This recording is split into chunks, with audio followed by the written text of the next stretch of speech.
Panas matahari siang hari menyebabkan panas tubuh terasa hangat. Sampai malam hari walaupun sudah mandi air dingin, artinya panas tubuh terasa merata. Aku agak terkejut dalam lamunanku yang sembari mengantuk ketika gadis remaja cantik di sebelah kiri kananku berkata, Bapak, boleh aku pinjam novelnya? Barangkali Bapak rehat beberapa saat berhenti membaca. aku menjawab, silahkan, adik suka membaca atau memiliki hobi membaca novel karya anak negeri barangkali. Gadis remaja. Ya, aku suka membaca, sepanjang tidak mengganggu waktu kuliah. Lagian, kalau kita ke toko buku, hampir rak buku novel dipenuhi novel terjemahan dari negeri seberang. Apakah anak bangsa sudah tidak ada yang menulis? Aku menjawab, silahkan kalau adik ingin membaca novel ini. Adik masih kuliah? Gadis remaja. Benar Bapak, aku sudah bekerja tetapi sambil kuliah, sambil menyelam minum air. Kemudian novel yang tadi kuselipkan di kedua tanganku untuk menahan dinginnya ruangan, aku berikan kepada gadis remaja tersebut. Beberapa saat setelah diterima, ia buka-buka beberapa halaman.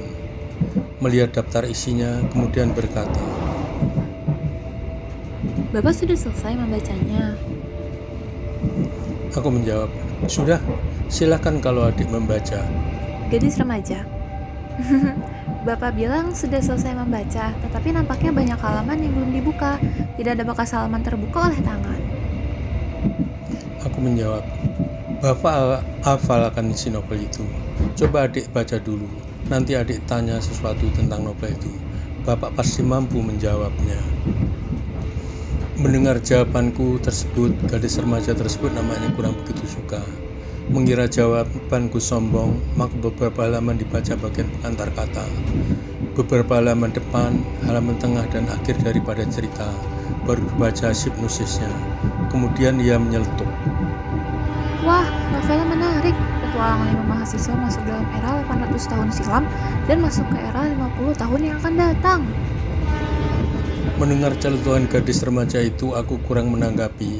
Agak lebih jauh membaca jalan ceritanya dulu. Tidak berapa lama kemudian kereta Gajah Yana sudah sampai stasiun Cirebon. Beberapa saat kemudian berangkat lagi setelah mendengar tanda dari petugas stasiun. Tidak lupa dengan suara peluit. Berarti sudah 4 jam perjalanan dan beberapa jam gadis remaja tersebut membaca novel. Kemudian bertanya, Wah, novelnya bagus Pak. Aku suka. Akan aku baca semalam suntuk. aku menjawab, kalau adik suka akan novel itu, adik boleh memiliki. Tidak perlu semalam suntuk membacanya. Gadis remaja. Ah, benar Pak. Novel ini kayaknya masih baru. Belum banyak halaman yang masih belum terbuka. Bagaimana dong Bapak membacanya? Jangan khawatir adik, Bapak sudah hafal akan novelnya di luar kepala kok. Gadis remaja. Memangnya bisa begitu?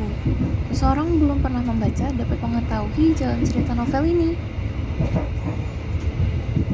Aku berkata, kalau boleh tahu nama adik siapa? Kita berkenalan dulu dong. Kenalkan, nama Bapak Karmani Soekarto. Berkata demikian sambil kulurkan untuk menjabat tangannya, yang tentu saja gadis remaja tersebut tidak enak hati untuk tidak menerimanya. Gadis remaja. Namaku Ruri. Nama lengkapku Ruri Aliza. Aku. Nah, sekarang kita sudah berkenalan. Adik tahu nama Bapak. Tolong dilihat nama penulis novel tersebut.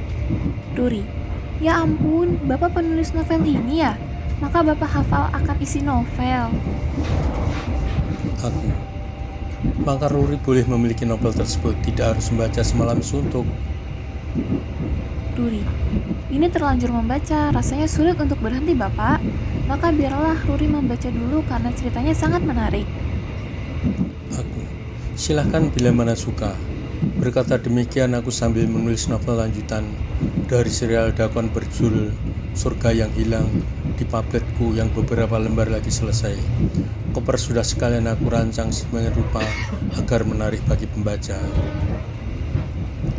Jalannya kereta Gajah Yana 42 semakin laju saja, sehingga rasanya kami sebagai penumpang terasa seperti dihayun oleh bentuk panjangnya rel kereta. Tidak seperti ketika Kereta zaman aku permulaan sebagai mahasiswa tahun 1965 yang melintasi rel pendek sehingga tiap roda kereta melintasi sambungan rel serasa berbunyi jek jek jek jek karena sebentar-sebentar melintasi sambungan rel, sehingga orang Jawa di masa kecilku menerjemahkan bunyi kereta saat sering melintasi sambungan rel dengan kalimat jojajan, jojajan. Kalau diterjemahkan dengan bahasa yang paling pas adalah jangan sembarangan jajan, jangan sembarangan jajan. Bahkan buku bacaan anak sekolah dasar juga sama, bahwa bunyi beradunya sambungan rel dengan roda kereta berbunyi jek jek jek jek jek jek jojajan, jojajan, jojajan. Setelah sekian lamanya gadis remaja Ruri Alisah tersebut membaca, kemudian ia berkata kepadaku, Bapak, walau aku belum selesai membaca ceritanya, baru saja aku buka beberapa halaman bagian akhir, ternyata novel itu bersambung. Tentu aku bisa membaca novel yang aku bawa ini di sembarang waktu dan tempat. Apakah Bapak tidak keberatan menceritakan novel lanjutannya Dakon Surga yang Hilang The Lost Heaven kepadaku biar aku menjadi orang pertama yang mendengarkan sebelum novel tersebut layak terbit? kulihat jarum jam menunjukkan angka 0000. Berarti perjalanan kereta masih tersisa 9 jam lagi untuk sampai kota tujuan. Kemudian aku bertanya, apakah adik kuat untuk tidak tidur sampai esok hari untuk mendengarkan cerita yang sudah Bapak tulis yang tinggal beberapa lembar saja selesai? Kenapa tidak Bapak? Sedang novel karya Bapak, Dakon Sang Lorong Waktu saja sudah tidak membuatku tidur. Ayolah, please Bapak.